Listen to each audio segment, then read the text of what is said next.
Hello guys, हमारे YouTube channel में आपका एक बार फिर से स्वागत है।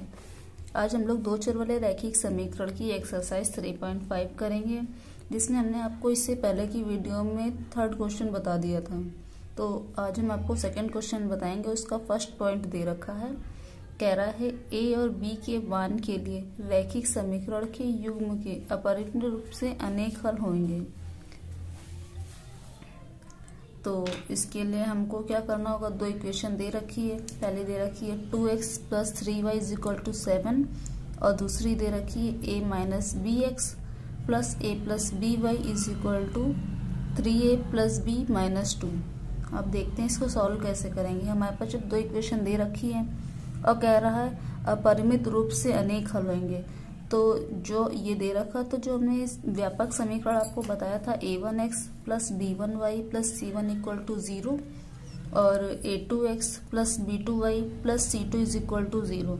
तो इससे जब हमने समीकरण की तुलना करी है तो मेरा यहाँ से निकल के आया है a1 = 2, b1 = 3 और c1 = -7। इसी प्रकार से जो a2 निकल के आया है वो आया है a - b और b2 आया है a + b और जो c2 आया है वो आया है मेरा 3a + b - 2। ये माइनस का होगा क्योंकि इक्वल टू इधर के हैं। तो चलिए इसको सॉल्व करते हैं। सबसे पहले हम जो है इसमें बताएंगे कि अपरिमित रूप से जो अनेक हल होते हैं उसकी कंडीशन होती है a1/a2, b1/b2 और c1/c2। तो जब हम a1/a2 निकालेंगे,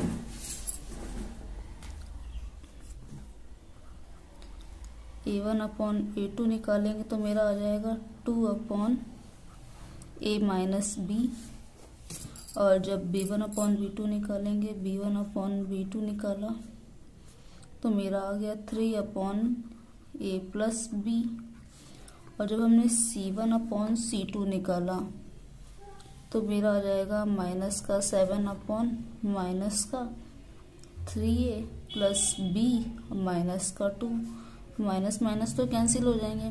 कंडीशन ये लग रही है कि अपरिमित रूप से अनेक हल होंगे। अब तीनों इक्वल टू नहीं दे रखा है, चूंकि a1/a2, b1/b2 और जो c1/c2 है वो एक दूसरे के इक्वल नहीं है। तो हमको a और b की वैल्यू निकालनी है। तो इसके लिए हम क्या करेंगे, ये कंडीशन मेरी अप्लाई हो रही है तो हम इसको लिख सकते हैं। जो है ये तीनों वैल्यूज अलग अलग आई हैं तो हम इनको दो दो करके सॉल्व कर लेंगे। तो प्रथम दो समीकरण पहले हम लेंगे।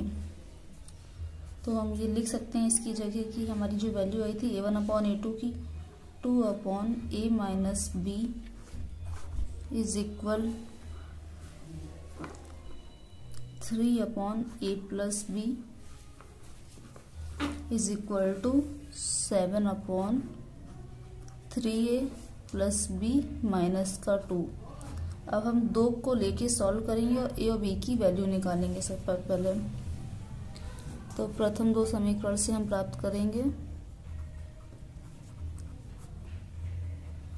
प्रथम दो समीकरण से। तो जो मेरी दो इक्वेशन है इसको हम लेके चलेंगे। 2/a - b = 3/a + b। इसकी हम क्रॉस मल्टीप्लाई करेंगे तो मेरा क्या हो जाएगा, 2a + b = 3a - b। Bracket को ओपन कर लेंगे तो हो जाएगा 2a + 2b = 3a - 3b। अब यहाँ से हम a वाला पोर्शन एक साइड कर लेंगे। 2a - 3a = ये -2b और ये -3b हो गया। इस 3a को इधर ले आए हैं और 2b को इधर ले गए हैं।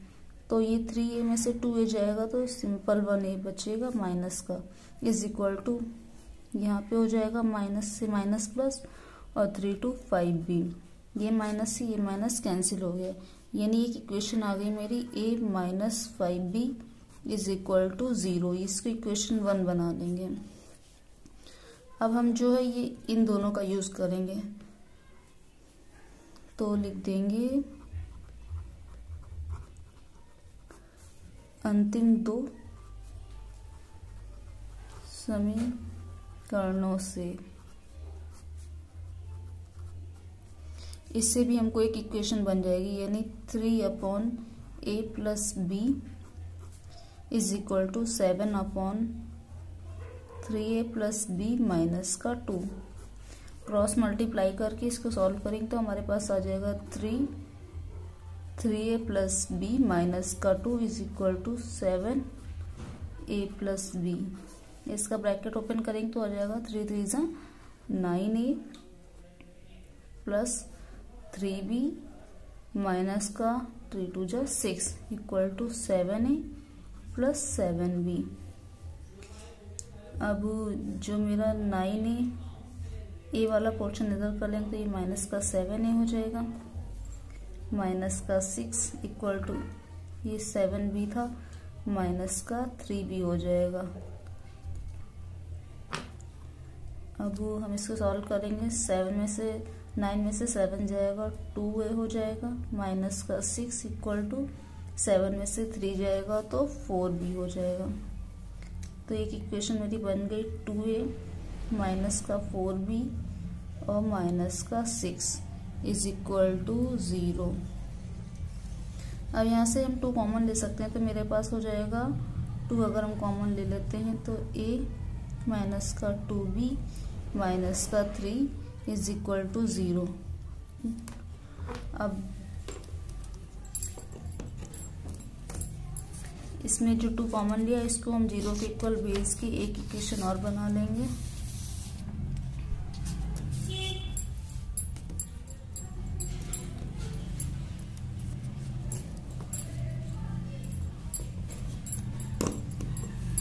तो जब हमने 2 को कॉमन ले लिया तो मेरे पास में बचा a माइनस का 2b माइनस का 3 इज इक्वल टू 0। मेरी ये सेकेंड इक्वेशन बन गई। अब हमको 2 इक्वेशन बन गई मेरी। अब हम इस पे क्या अप्लाई कर सकते हैं, वज्र गुणन विधि से इसको सॉल्व करके a और b की वैल्यू निकाल लेंगे। तो अब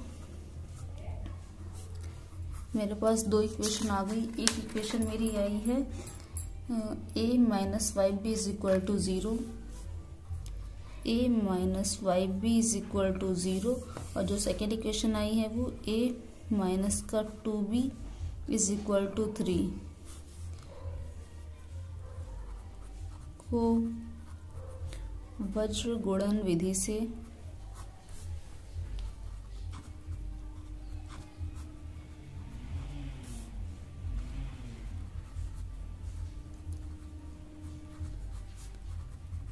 हमने आपको बताया है कि जो 2 इक्वेशन आ जाती है उसको वज्र गुणन विधि से कैसे सॉल्व करते हैं।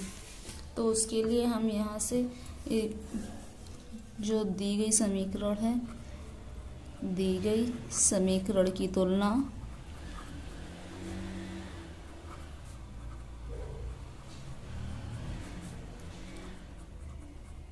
व्यापक समीकरण से करने पर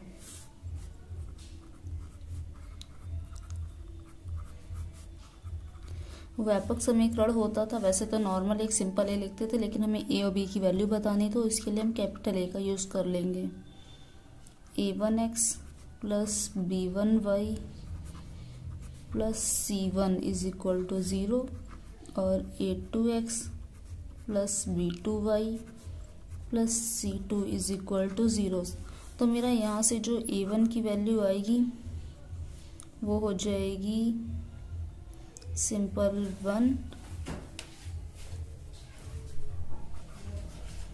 और b1 की जो मेरी वैल्यू आ जाएगी वो हो जाएगी माइनस का 5 और c1 की जो वैल्यू आएगी वो होगी 0। ऐसे ही a2 की जो वैल्यू आएगी वो 1 होएगी, b2 की वैल्यू माइनस का 2 होएगी और c2 मेरा यहाँ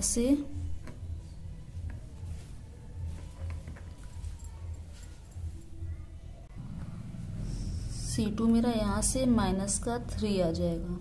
अब हमको a और b की वैल्यू निकालनी है, तो इसको सॉल्व करने के लिए हम लिख लेंगे a अपॉन, इस इक्वेशन को जब छुपाएंगे तो आएगा, इसको a की वैल्यू निकालने के लिए आएगा माइनस का 5 अपॉन माइनस का 2 इज इक्वल टू, इधर आएगा 0 और ये माइनस की है तो ये माइनस का 3 आ जाएगा। इक्वल टू बी की वैल्यू निकालने के लिए हमको इस चीज़ को छुपाना पड़ेगा। तो आ जाएगा मेरा 0/-3 1/1। ऐसे ही इसकी 1 की वैल्यू निकालने के लिए आ जाएगा मेरे पास 1/1 -5/-2। अब इनकी क्रॉस मल्टीप्लाई कर देंगे, इसकी क्रॉस मल्टीप्लाई हो जाएगी। तो हमारे पास आ जाएगा a/5 3 × 15 हो जाएगा, माइनस से ये माइनस का साइन प्लस हो जाएगा और माइनस का इधर से तो ये 0 ही हो जाएगा। ये हो जाएगा b/ इसकी मल्टीप्लाई करेंगे तो 0 माइनस होता है बीच में, इस माइनस से ये साइन प्लस हो जाएगा तो 3 आ जाएगा इक्वल टू 1/ ये माइनस का 2 और ये माइनस होता है तो ये माइनस से प्लस हो जाएगा, यहाँ पे आ गया 5।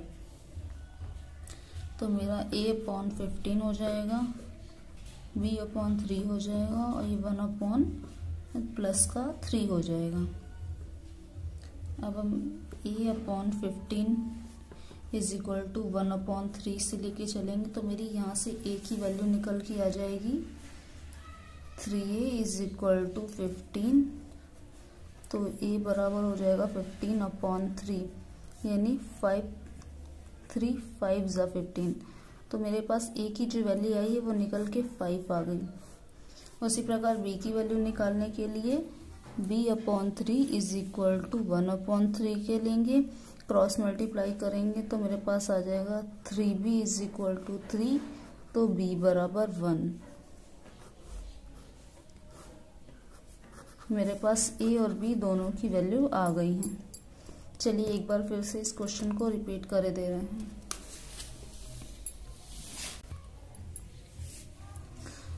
तो हमको इस क्वेश्चन में बताना था कि a और b के मान के लिए रैखिक समीकरण के युग्म के अपरिमित रूप से अनेक हल होंगे, ये बताना था।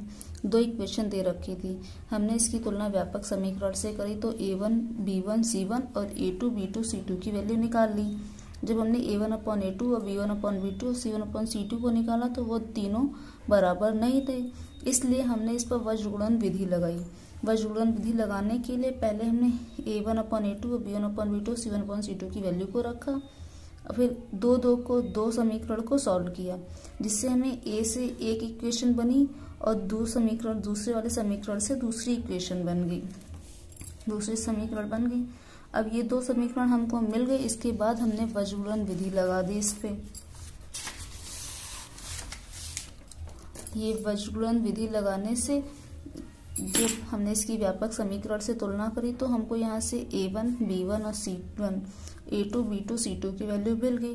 फिर वज्रगुणन विधि जैसे कि हमने आपको अभी तक की बताया उसका यूज किया तो हमको a की वैल्यू 5 मिल गई और b की वैल्यू 1 मिल गई। अगर आपको अभी भी इस क्वेश्चन में कोई डाउट होता है तो प्लीज़ आप कमेंट करके पूछ सकते हैं। Thank you. और अगर आपको हमारी वीडियोस पसंद आ रही हैं तो प्लीज़ चैनल को शेयर करिए।